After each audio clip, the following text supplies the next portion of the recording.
Greetings to all followers of the message of William Branham. It's a joy and a pleasure to be out here and greeting you, bringing a message that would help you to emancipate yourself from mental slavery if you would only learn to look inwardly and if you would listen with an open heart of what I'm saying to you.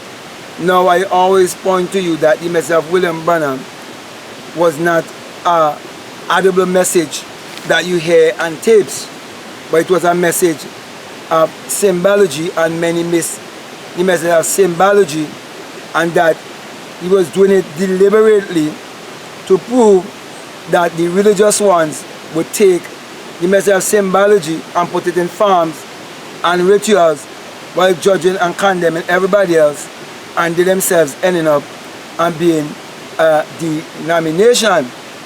That's the reason why I'm teaching you how to awake your own human imagination and how to trust your own human imagination and prove for yourself that the Bible is speaking about the human imagination when it says in John 1 and 3 that without him there isn't anything made that was made, and that all things was made by him. Teaching you that him is not a man 2,000 years ago or a power outside of yourself, but that him is teaching you that the Creator is within you. For everything that has ever been made, it was first imagined, and everything else that ever going to be made must first be imagined. So my brother, my sisters, let me lay down the basis of my teaching. Basis of my teaching is that the Bible addresses the human mind and must be interpreted psychologically.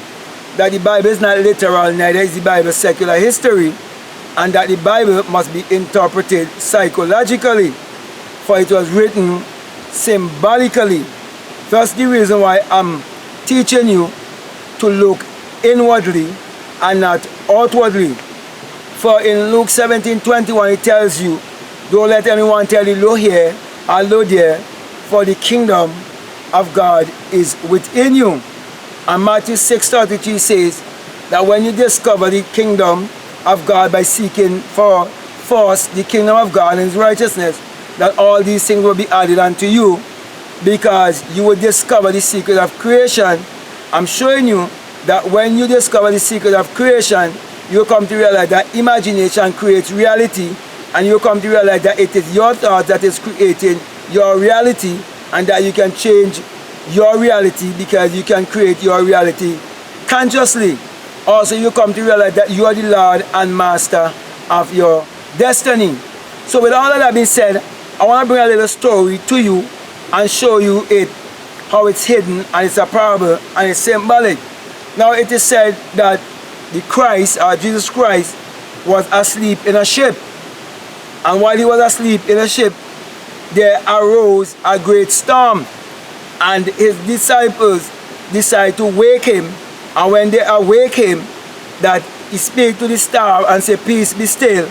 And the storm and the waves even obey him. Now let me break that down for you and show you it's simple. Now first of all, let us define who is a disciple. Now a disciple is a follower.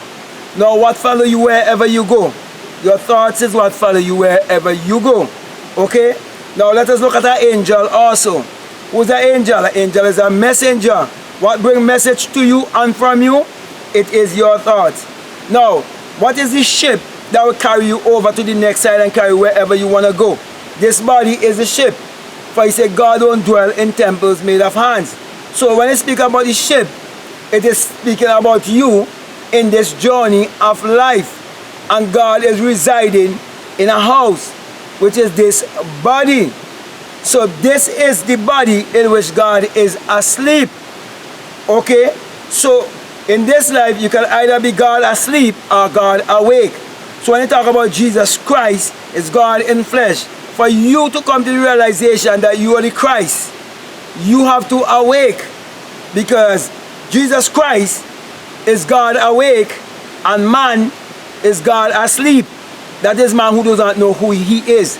You do not know who you are, because each and every one of us born in amnesia, which is a state of forgetfulness. When you were 1 month, 2 months, 3 months, 4 months, 5 months, 6 months, when you were 1 year old, when you was 1.5 years, you did not even know you exist, because you're suffering from amnesia, and that is what is referred to as sin, because sin is ignorance, you not knowing who you are. And the universal question of life is, who am I? And when the answer comes, it must be, I am. I am that I am. I am whatever I believe myself to be. For as a man thinketh in his heart, so is he. For Moses meant to be born, and each and every one of us was kept in the basket in our mother's womb and was surrounded by water. That's the reason why our mother's water bag have to be burst, then she have to pass blood, and then we come out into this dimension and we realize that our body is a slave to our mind and we are trapped in here. Okay?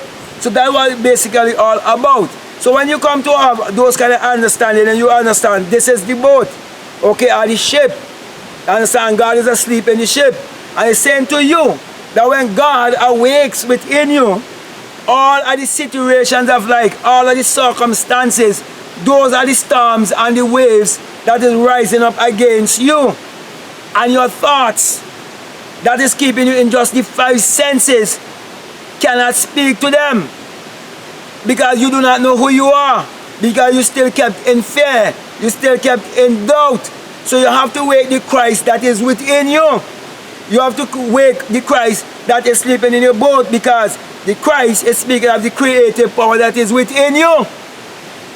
For everything in this world came about because of that creative power in man. Many Christians speak of their blessings in getting material things, and all the material things, they were false thought, they were false imagine. They came about by the human imagination. Everyone is using money. Money was false thought, it was false imagine. So all the things that Christians will be praising and giving God thanks for, everyone is benefiting from that same thing, because there's only one power. But you can use the power for good and you can use the power to hurt also. That's the reason why the Bible tells you, I am God and there is no other. In Deuteronomy 32:39, He said, I kill and I make alive. I wound and I heal. And in Isaiah 45 verses 5 to 7, He says, I create the darkness and I create the light. I create the good and I create the evil. And then in Amos 3 and 6, He said, can evil be done in a city and God haven't done it? Because God is not a man in the sky. God is your own human imagination. And I'm telling you to awake your imagination and learn to create your reality consciously. So now, I'm going to stop giving you theory and I'm going to give you the practical, and you can put it to work and prove for yourself that imagination creates reality. Now, Psalms 4:4 tells you that you must commune with your own heart upon your bed. And I'm going to show you what it's really talking about. You have to first understand that true prayer is desire and meditation. So what is your desire? Is it a home? Is it a car? Is it whatever you need? You know what you need. Go into your imagination, close your eye, find a quiet time, a time of the night. Because in the night is when you're changing from the three-dimensional world into the fourth dimension. Okay? You're leaving your visible self and going into the invisible world. Okay?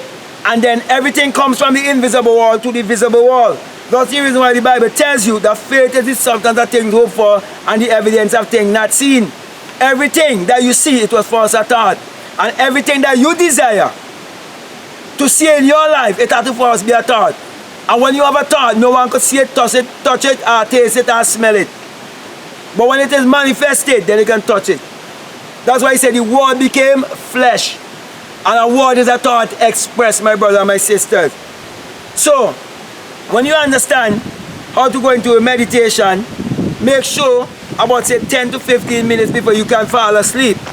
Okay, you lie down in a position that you not so easily fall asleep. And take your desire of that which you so desire into your imagination by closing your eyes and seeing things through the eye of imagining. Okay?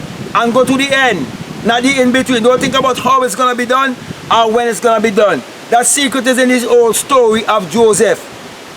Joseph didn't see the selling of himself by his brothers in his dream.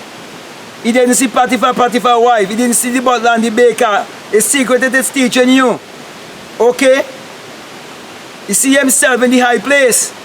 Okay, so you go straight to the end and see the results, see the end of it. And do it over and over. About say 4 or 5 times before you fall asleep. And fall asleep in the assumption that it is so. And make sure to do it for more than one night. You can do it up to 7 nights. You can do up to 14 nights. You can do it up to 21 nights. It's up to you. But nothing less than 3 nights, because you're going to resurrect that thing. 3 days, 3 nights. That's what we're talking about. We talk about Jesus rose from the dead and all of that. People think it's something literal. Okay? You do that. And my brother and my sister, when you do it, and you learn to drop it and forget about it, a series of events will take place in your life and bring it to pass.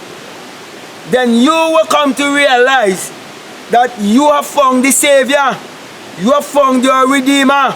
You have found true salvation, and true salvation is self-realization. And then you will give praises and honor to the God within you, and not a God outside of yourself, not a God in the sky, but the God that is within you. And then you will understand that God and man are one. And then you will understand Psalms 82, where it says that your God, nevertheless, you shall die as men.